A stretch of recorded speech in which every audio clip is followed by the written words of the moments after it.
and welcome to Liberty Nation's LNTV. I'm your host, Mark Angelides, and today we have a rare treat for you, joined by none other than Mr. Tim Donner. Welcome, Tim. Thank you, Mark. Good to be here.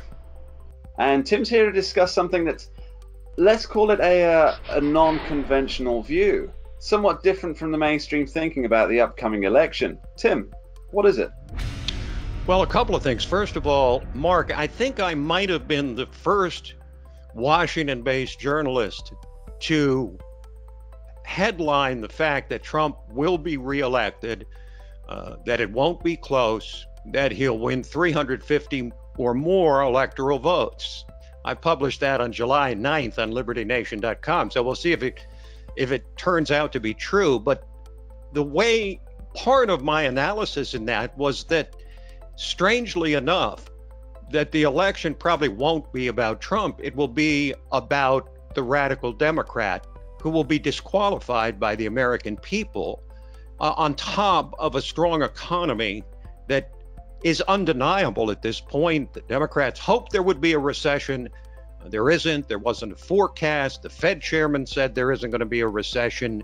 So their hopes of a recession, and they've literally hoped openly for a recession. They've hoped for people to lose their jobs and their income to go down for the sake of getting rid of Donald Trump.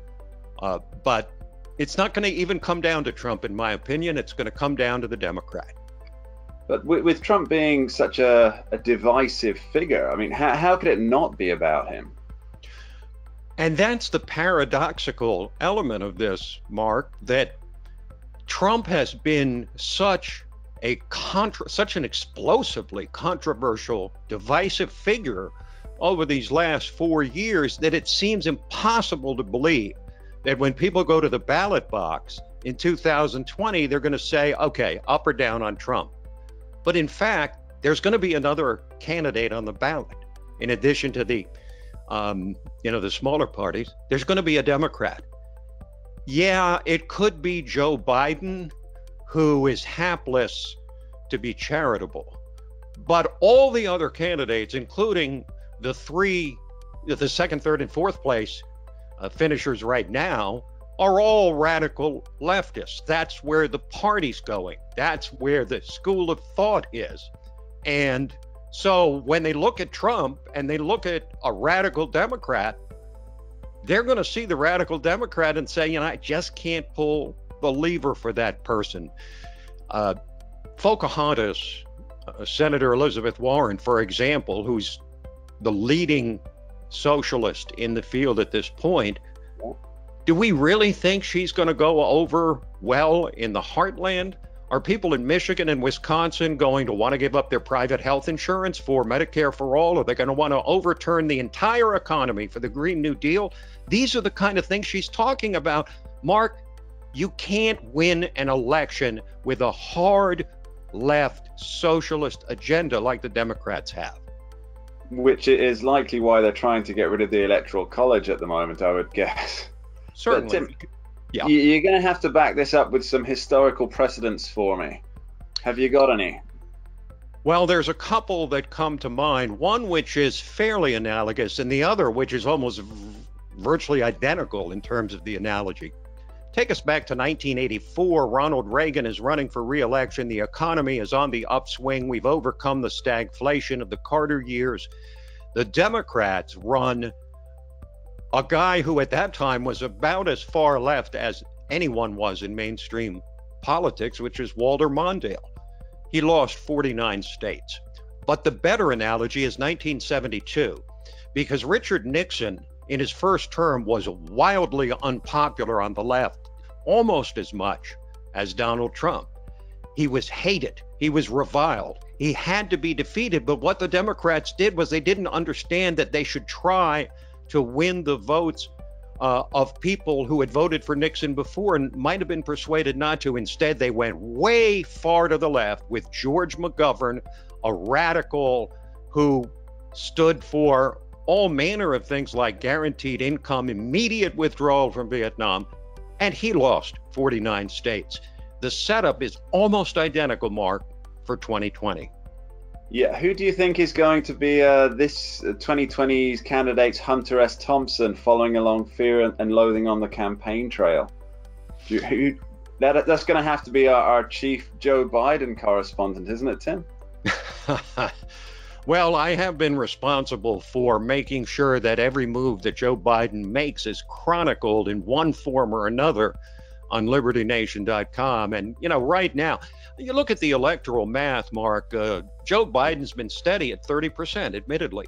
But the rest of the field, which is almost entirely radicals, is 70%. So what happens when the field narrows and it's just Biden against Pocahontas, or against Bernie Sanders, which I think is unlikely, or against Kamala Harris, which I think is increasingly unlikely, as you wrote about in your article on LibertyNation.com this week? I mean, you mentioned there, what with Bernie Sanders, his surprising run in 2016, and so many of the candidates being so far left wing, do you think it's indicative of an American move to the left? I think that we've had a long tradition, and probably in the UK as well, of looking at politics as a divide between left and right. And certainly there is. It's a huge divide. But the real divide among the voters in the middle, the people who don't obsess about politics 24/7 like you and I do, Mark. Who are they? Those people are really wanting something that is no longer what they've seen their whole lives. In other words, they want to overturn the establishment. They want populism, whether it be left-wing populism like Bernie Sanders or right-wing populism like Donald Trump. They want populism. They want to overturn the established order. That's why Bernie and Trump were so popular in 2016. But I don't think it's so much ideology-based as it is corruption-based. The swamp has simply become so infested in the eyes of the American people that they were willing to roll the dice on a guy like Donald Trump rather than a so-called safe choice like Hillary Clinton in terms of trying to topple it. So I think that the divide now is more between the establishment and the grassroots than it is between even left and right. Tim? Wonderful stuff. Thank you very much for taking the time to share this with us. Much appreciated. Always a pleasure, Mark. And thank you to you at home for watching. If you've enjoyed this, if you learned a little something, click the button down below to subscribe. Make sure to follow the channel. Or you can head over to LibertyNation.com, where we have more articles, more LNTVs, more radio and podcasts. Hope to see you there.